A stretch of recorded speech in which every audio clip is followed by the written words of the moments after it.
Halo, di video ini kita akan membahas tentang fungsi eksponen. Yang pertama, kita awali dengan pembahasan sifat-sifat eksponen. Kita akan lihat contoh berikut ini. Seseorang membawa virus dan menulari 3 orang lainnya, sehingga pada fase selanjutnya setiap orang menulari 3 orang lainnya. Jadi, mula-mula 1 orang menulari 3 orang, lalu 3 orang tadi masing-masing akan menulari 3 orang yang lainnya. Pertanyaannya, berapakah orang yang akan tertular pada setiap fase selanjutnya? Nah, kalian sudah belajar tentang eksponen. Lalu kali ini kita akan belajar tentang fungsi eksponen. Untuk mengetahui berapa orang yang akan tertular di fase selanjutnya, berarti kita harus buat pemisalan untuk fase, karena fase selanjutnya itu kan kita belum tahu selanjutnya dari berapa, apakah selanjutnya setelah diketahui fase ke-8 atau selanjutnya jika kita sudah mengetahui fase keempat. Nah, itu hanya permisalan saja, sehingga berapa orang yang akan tertular di fase selanjutnya, lalu berapa orang yang akan tertular di fase ke-20, lalu manakah dari grafik fungsi berikut yang merepresentasikan peningkatan jumlah orang yang terkena atau tertular virus tersebut. Nah, manakah yang benar? Di antara 1, 2, dan 3. Jika kalian menyimak video pertama, kalian akan tahu bentuk fungsi eksponen. Apakah nomor 1, nomor 2, atau nomor 3? Atau manakah dari ketiga ini yang pasti bukan grafik fungsi eksponen? Ada yang tahu? Nah, kalau kalian memperhatikan, untuk grafik yang kedua ini bentuknya adalah garis lurus. Padahal untuk grafik yang berbentuk garis lurus kita kenal dengan istilah persamaan linier, ya kan? Berarti jelas grafik yang kedua ini bukan grafik eksponen. Lalu selanjutnya, fungsi apakah yang tepat untuk menggambarkan penularan tersebut? Oke, kita akan jawab pertanyaan itu di bagian sini. Jadi tadi hanya berupa pertanyaan saja. Nah, kita akan tuliskan dalam bentuk tabel supaya kita lebih mudah untuk memahami. Fase pertama atau setelah 3 orang pertama diketahui tertular, maka di fase kedua 3 orang tadi akan menulari 3 orang yang lainnya, sehingga kita akan tulis menjadi 3 kali 3. Jadi didapat 9 itu dari mana? Dari 3 kali 3, karena 3 orang menulari 3 orang yang lainnya. Lalu berikutnya, tadinya 9 atau bisa kita tulis 3 kali 3, tapi 9 orang ini menulari 3 orang yang lainnya. Berarti kita kalikan 3 lagi, sehingga didapat 3 pangkat 3. Lalu ini 3 pangkat 3 atau 3 kali 3 kali 3, yaitu 27. Masing-masing dari mereka akan menulari 3 orang yang lainnya, sehingga kita dapatkan 3 pangkat 4. Lalu ini 3 pangkat 3, 3 pangkat 4, maka fase berikutnya kita akan dapatkan 3 pangkat 5, lalu ada 3 pangkat 6, dan seterusnya sampai 3 pangkat 7, karena di sini kita buat sampai fase ke-7. Nah, seperti analogi di video yang sebelumnya, lalu bagaimana jika di sini dicari fase ke X? Nah, maka kita akan dapatkan rumus untuk mengetahui banyaknya orang yang tertular dengan cara 3 pangkat X. Karena saat fase ke-7 pangkatnya ini 7. Saat fase ke-6 pangkatnya ini adalah 6. Berarti kalau fase ke X, maka pangkatnya adalah X. Nah, karena ini berupa rumus, sehingga kita bisa tulis jawaban dari rumus itu sebagai bentuk fungsi, yaitu fx sama dengan 3 pangkat X. Sehingga kalau X-nya berubah-ubah, maka kita akan dapatkan hasil dari F yang berubah-ubah juga. Nah, sehingga ini adalah definisi fungsi eksponen tadi, di mana kita bisa saja mendapatkan langsung bentuk fx sama dengan a pangkat x, seperti kasus sebelumnya. Tapi secara bentuk umum, mungkin saja akan ada bilangan di depan a pangkat x. Nah, kebetulan untuk kasus sebelumnya tadi, n adalah 1, sehingga kita bisa abaikan, sehingga didapatlah rumus fx sama dengan a pangkat x. Namun tidak menutup kemungkinan bahwa kita akan menemukan bilangan di depan a pangkat x, yaitu kita tulis sebagai n. Nah, untuk lebih jelasnya kita akan bahas contoh soal berikut ini. Nah, di sini Ada beberapa contoh fungsi eksponen lainnya. Misalnya saja fx 4 pangkat x. Kalau di contoh kasus sebelumnya kan 4-nya ini adalah 3. Nah, sekarang ini bilangan yang lain yaitu 4. Lalu ada juga seperti contoh yang kedua di mana fx rumusnya adalah 3 pangkat x plus 1. Nah, terus mana n-nya? Tadi kan kita punya definisi. Menurut definisi tadi rumusnya adalah fx n kali a pangkat x, ya kan? Nah, kalau begini nih apakah bentuk fungsi eksponen? Iya, jawabannya adalah iya. Nah, kalian ingat kalau penjumlahan dalam perpangkatan maka kita bisa ubah menjadi perkalian seperti ini, kali 3 pangkat 1, atau kita bisa tulis 3 pangkat 1 sebagai 3 ini, kemudian 3 pangkat x. Nah, sehingga terlihat sebagai n jelas adalah 3 yang depan, lalu sebagai a adalah 3 yang memiliki pangkat x. Seperti itu. Kemudian di contoh yang ketiga, nah bagaimana kalau tandanya min? Apakah sama? Sama, kita kembalikan ke sifat eksponen terlebih dahulu, dimana kalau pengurangan eksponen berarti dia adalah pembagian, atau kita bisa tulis sebagai bentuk pecahan per. Berarti kita punya 5 pangkat 2x dibagi dengan 5 pangkat 1 seperti ini. Lalu kemudian kita bisa sederhanakan bentuk pecahan per 5 menjadi 1 per 5, kemudian kita kalikan dengan 5 pangkat 2x seperti itu, sehingga kita dapat sebagai n adalah 1 per 5, lalu sebagai a siapa? Sebagai a adalah 5 pangkat 2. Jadi ini masih boleh dipecah lagi menjadi 1 per 5 kali dalam kurung 5 pangkat 2, lalu kurung tutup dipangkatkan x. Nah, jadi sebagai n adalah 1 per 5 dan sebagai a adalah 5 pangkat 2. Selanjutnya kita akan membahas jenis-jenis fungsi eksponen. Yang pertama ini adalah fungsi pertumbuhan eksponen.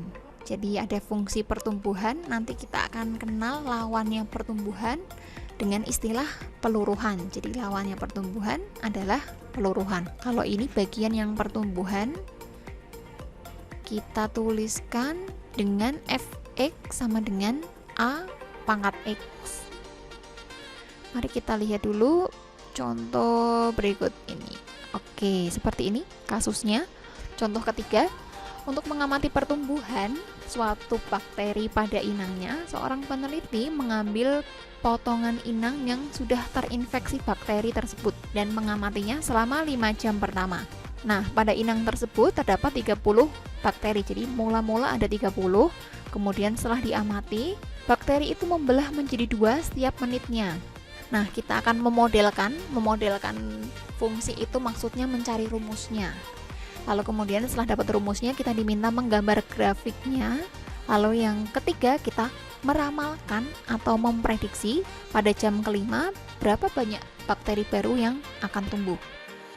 Nah, kita perlu menuliskan hasil pengamatan itu dalam bentuk tabel untuk mempermudah kita, sehingga kita tulis seperti ini. Mula-mula kita dapatkan pada inang terdapat 30 bakteri. Lalu 30 menit pertama, karena fasenya per 30 menit, kita tidak menuliskan ini dengan 30, tapi kita tulis sebagai fase pertama. Nah, lalu 30 menit berikutnya tidak kita tulis menjadi 60 menit, tapi kita tulis sebagai fase kedua. Dan seterusnya seperti itu cara mainnya, sehingga mula-mula 30, lalu kemudian di fase pertama menjadi 60. 60 ini didapat dari 30 dikalikan 2. Karena bakterinya tadi membelah menjadi 2 tiap bakterinya. Kemudian di fase kedua, berarti bakteri yang sekarang ada 60, dia membelah menjadi 2, sehingga kita dapat di sini adalah perkalian 60 dengan 2. Nah, kalau kita kembalikan, 60 tadi adalah 30 kali 2, lalu kemudian ini ada perkalian 2 lagi, kita tuliskan, sehingga bentuk ini kita bisa sederhanakan menjadi 30 dikali 2 pangkat 2.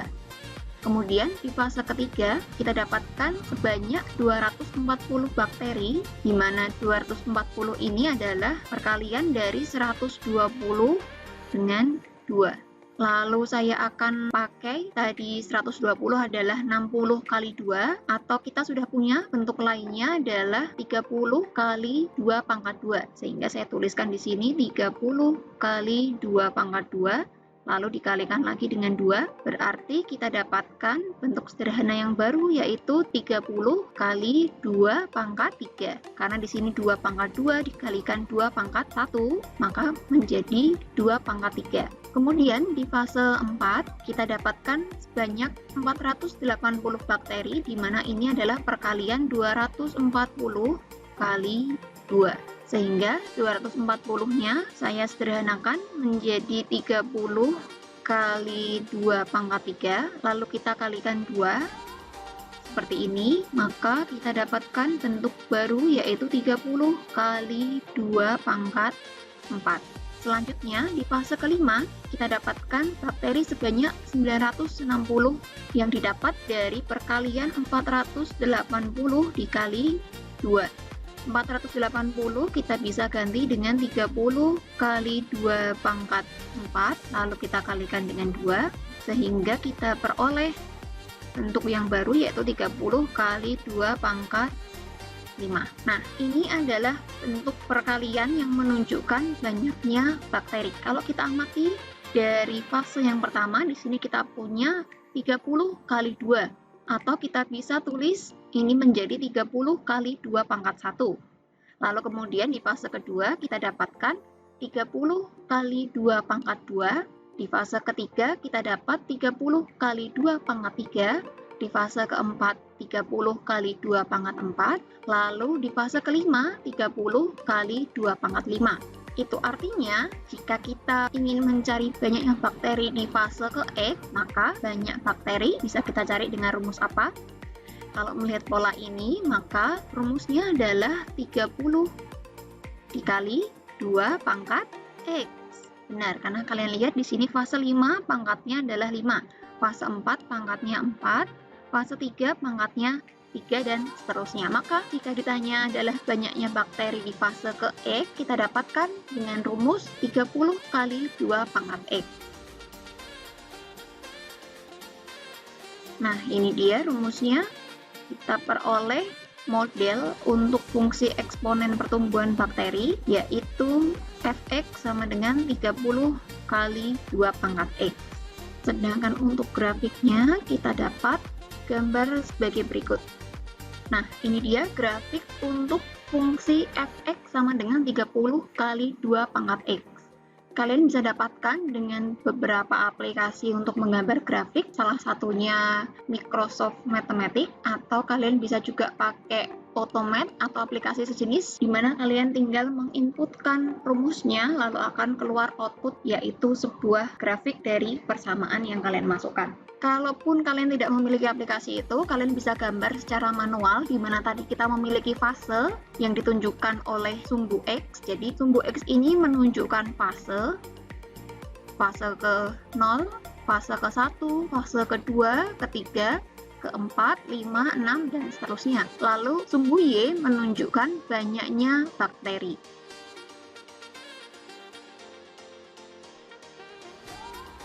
Di mana mula-mula kita memiliki bakteri sebanyak 30, yaitu di fase ke-0, lalu kemudian fase pertama kita dapatkan sebanyak 60, kira-kira ada di sini 60. Lalu kita dapatkan untuk fase kedua banyak 120 dan seterusnya sampai tadi fase kelima sebanyak 960. Nah, kira-kira ada di sini. Jadi ternyata kita bisa simpulkan bahwa grafik ini tidak 100% akurat karena anggap saja 5 ada di sini. Lalu 960 kurang lebihnya ada di bawah sini kan. Ini seharusnya titik 960. Nah, tidak masalah. Yang penting kurang lebih grafiknya adalah seperti ini. Jadi mula-mula melengkung signifikan lalu kemudian hampir akan menjadi garis lurus. Nah, atau satu lagi di sini, menurut buku ini kalian disarankan menggunakan aplikasi yang bernama GeoGebra. Nah, untuk mendapatkannya kalian bisa kunjungi www.geogebra.org atau kalian bisa mendownload dan menginstal aplikasinya. Tapi yang paling mudah sih saya sarankan tadi pakai Microsoft Mathematics. Kalian bisa cari Microsoft Mathematics. Nah, ini free, tinggal diinstal. Mau pakai laptop yang 32 bit, 64 bit, semuanya bisa. Nanti tinggal pilih sesuai dengan laptop kalian. Nah, bagi kalian yang tidak punya laptop atau komputer, kalian bisa pakai HP, tapi tentunya aplikasinya bukan ini ya. Aplikasinya kalau pakai HP itu bisa pakai Photomath atau bisa juga pakai Mathway. Oke, itu sekilas pengenalan tentang beberapa aplikasi yang mendukung pembelajaran kita. Lalu kita kembali untuk menjawab soal, yaitu di pertanyaannya adalah pada jam kelima berapa bakteri yang kita akan temukan, atau di sini fase ke-10. Kalian masih ingat tadi fasenya terjadi setiap 30 menit sekali, itu artinya ketika 1 jam maka dia akan muncul 2 fase. Kalau 5 jam berarti tinggal kita kalikan dengan 2, yaitu berarti fase ke-10. Sehingga tadi kita punya rumus Fx sama dengan 30 kali 2 pangkat X. Karena sekarang fase ke-10, maka X-nya kita ganti dengan 10. 2 pangkat 10 kita hitung, yaitu 1024. Sehingga kita kalikan 30 dengan 1024, hasilnya adalah 30.720. Baik, selanjutnya di sini ada kegiatan Ayo Berpikir Kritis, di mana pada pengamatan awal kita memperoleh 50 bakteri, lalu 100 bakteri, dan 200 bakteri. Kalian diminta untuk memodelkan pertumbuhan bakteri tersebut. Nah, kira-kira apa yang akan kalian lakukan untuk bisa memodelkan pertumbuhan bakteri kali ini? Oke, kalian bisa meniru langkah yang kita lakukan sebelumnya, yaitu tadi kita mulai dengan membuat tabel, di mana ini menunjukkan fase atau X. Lalu di sini adalah banyaknya bakteri. Saya tulis langsung dengan Fx. Kita mulai dari pengamatan awal atau fase ke-0, yaitu ada 50 bakteri, lalu kemudian fase pertama ada 100 bakteri, lalu kemudian di fase kedua kita dapatkan 200 bakteri. Nah, berarti mula-mula 50 menjadi 100 diapakan ini? Dikalikan 2, benar. Jadi ini kita tulis menjadi 50 kali 2, lalu kemudian dari 100 menjadi 200 diapakan? Kita kalikan 2 lagi, berarti yang semula 50 kali 2 kita kalikan 2 lagi. Seperti ini, sehingga bentuk ini bisa kita tulis menjadi 50 kali 2 pangkat 2. Nah, sampai sini kelihatan polanya. Yang pertama 50 saja, lalu kemudian fase 1 menjadi 50 kali 2 pangkat 1, lalu di fase kedua menjadi 50 kali 2 pangkat 2, berarti kalau kita punya ini fase ke X, maka rumusnya menjadi apa? Menjadi 50 kali 2 pangkat X. Benar, karena pangkatnya ini menunjukkan fase keberapanya. Seperti itu. Sehingga bagaimana memodelkannya? Pertama kita buat bentuk tabel, lalu kita cari polanya. Sehingga didapat rumus pertumbuhannya adalah Fx sama dengan 50 kali 2 pangkat X. Seperti itu.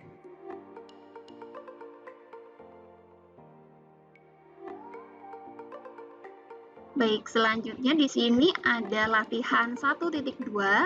Silahkan kalian kerjakan. Hanya nomor 1 saja. A, B, dan C. Lalu selanjutnya kita akan bahas jenis peluruhan. Kalau tadi sebelumnya adalah pertumbuhan, di mana semakin banyak. Nah, kali ini bagian peluruhan. Nah, seperti ini grafiknya. Bisa kalian lihat apa perbedaannya grafik pertumbuhan dengan grafik peluruhan. Untuk kali ini kita dapatkan contoh grafik peluruhan. Kalau kalian masih ingat tadi pertumbuhan seperti apa? Tadinya kecil, terus makin besar, meningkat, naik terus gini ya kan? Saya coba gambarkan. Jadi kalau tadi kalian masih ingat, jadi ini sumbu Y-nya, lalu ini sumbu X. Nah, mula-mula misalkan dia dari sini. Lalu kemudian dia semakin naik, hampir-hampir dia akan menjadi lurus ke atas terus. Atau mungkin beloknya nggak terlalu jauh, jadi cukup di sini. Nah, gini, naik terus. Nah, kalau sekarang peluruhan, dia bentuknya seperti ini. Jadi kalau kita baca, pada fase ke-1 dia mula-mula tinggi, Y-nya banyak. Kalau kita analogikan pakai contoh bakteri tadi, mula-mula fase ke-0 itu ada 10 bakteri, misalkan ini kasusnya bakteri ya. Lalu kemudian di fase pertama dia menjadi cuma 8,5 mungkin di sini. Lalu kemudian fase kedua menurun lagi, jadi ada tinggal mungkin 5,2 bakteri seperti itu katakan, atau tepat 5 ya, oh ya tepat 5. Kemudian fase ketiga mungkin menurun jadi 3. Terus fase selanjutnya jadi 2 dan seterusnya. Nah, semakin bertambah fasenya, nilai Y-nya semakin kecil, hampir-hampir dia 0. Ini belum sampai di 0 ya, ini hampir-hampir akan ke 0. Nah, kalau kata dosen saya dulu, grafik eksponen itu seperti orang pacaran. Jadi, mendekati tapi tidak sampai menyentuh. Nih, kalian lihat nih. Dia mendekati ke 0 tapi tidak sampai kena nolnya. Karena kalau sampai kena 0, nanti garis hitamnya ini akan tertutup oleh grafik yang berwarna biru. Jadi, dia deket banget tapi tidak sampai menyentuh gitu. Nah, saya dapat jokes ini, bisa dibilang ini jokes ya, dari mata kuliah filsafat matematika. Jadi kita menerjemahkan apa matematika yang relate sama kehidupan sehari-hari. Nah, salah satunya ini grafik eksponen, ternyata dia selain menunjukkan pertumbuhan ataupun peluruhan, dia juga memiliki makna yang dalam, salah satunya dalam konsep berpacaran. Oke, semoga kalian mengingat ini dengan baik. Baik, selanjutnya kita akan ke contoh soal peluruhan. Oh ya, sebelum itu di sini ada rumus umumnya, yaitu fx sama dengan n kali a pangkat x, di mana a itu terletak antara 0 sampai 1. Jadi nilainya a itu antara 0 sampai 1. Bilangan apa yang ada di antara 0 dan 1? Bilangan pecahan. Benar sekali. Jadi a ini adalah bilangan pecahan.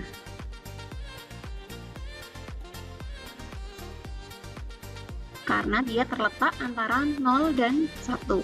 Sedangkan x boleh sembarang bilangan, yang penting dia bilangan real. Bilangan real itu bilangan yang ada di sepanjang garis bilangan. Jadi ini garis bilangan, jadi ada 0, negatif, positif, mau dia pecahan, dia desimal, dia bentuk akar, adalah contoh bilangan real. Nah, ini dia contoh 5, contoh fungsi peluruhan. Contoh soalnya adalah obat penahan rasa sakit disuntikan kepada pasien yang mengalami luka berat akibat kecelakaan. Dosis yang disuntikan adalah 50 mikrogram 1 jam setelah disuntikan. Setengah dosis akan luruh dan dikeluarkan dari dalam tubuh. Proses tersebut akan terus berulang setiap jam. Jadi mula-mula ada 50 mikrogram, lalu dia berkurang setengahnya setiap jam. Di sini ada pertanyaan, berapa banyak dosis obat yang masih tertinggal di dalam tubuh pasien setelah 1 jam, setelah 2 jam, dan setelah 3 jam. Lalu bagaimana model matematikanya? Nah, kita langsung menuju ke tabel. Kita lihat tabelnya mana. Oh, tidak ada tabelnya. Baik, karena cukup sederhana, jadi tidak disajikan dalam bentuk tabel, bisa juga disajikan dalam bentuk daftar seperti ini. Jadi pada fase ke-0 atau mula-mula ada 50, lalu fase pertama, 1 jam setelahnya, dia tersisa setengah dari dosis yang disuntikan, berarti dia adalah setengah kali 50. Lalu berikutnya di fase kedua, dia adalah setengah dari sisa obat di jam sebelumnya, yaitu jam pertama. yaitu sebanyak 25 mikrogram. Berarti setengah kalikan 25, yaitu hasilnya adalah 12,5. Nah, sambil saya tuliskan langsung ya bentuknya, berarti kita dapatkan 12,5 itu adalah bentuk lain dari setengah dikali setengah kali 50. Jadi 25-nya ini saya ganti dengan setengah kali 50. Berarti setengah yang depan masih saya tuliskan ya. Atau kita bisa sederhanakan karena ini 1/2 kali 1/2, berarti boleh kita tuliskan dalam bentuk eksponen menjadi 1/2 pangkat 2 kali 50. Lalu kemudian untuk 6,25 dapatkan dari setengah kali 12,5 karena fase sebelumnya kan tersisa 12,5. Di fase ketiga berarti kan tinggal setengahnya aja. Nah, tapi 125-nya ini bisa kita tulis menjadi bentuk ini. Setengah pangkat 2 kali 50. Sehingga di fase ketiga kita dapatkan setengah kali setengah pangkat 2, berarti setengahnya menjadi pangkat 3 kali 50. Nah, sekarang kita generalisasi. Oh ya, sebelumnya ini juga sekalian kita ubah menjadi setengah kali 50 kan. Nah, biar kelihatan ini setengahnya saya buat jadi setengah pangkat 1. Pangkat 1 kan dia sendiri, jadi tidak merubah nilainya ya kan. Oke, sudah kelihatan polanya. Fase pertama itu setengah pangkat 1 kali 50, fase kedua setengah pangkat 2 kali 50, fase ketiga setengah pangkat 3 kali 50. Berarti kalau kita ingin mencari fase ke X atau Fx, maka rumusnya menjadi setengah pangkat X kali 50. Baik, selanjutnya, nah ini tadi rumusnya. Kita ke latihan 1.3 sebagai latihan untuk kasus peluruhan. Kalian bisa kerjakan nomor 1. Jadi, untuk video ini, tugas kalian adalah latihan 1.2 nomor 1 dan latihan 1.3 nomor 1. Sekian penjelasan saya di video ini. Semoga kalian dapat membedakan antara fungsi pertumbuhan dan fungsi peluruhan. Sampai jumpa di video selanjutnya.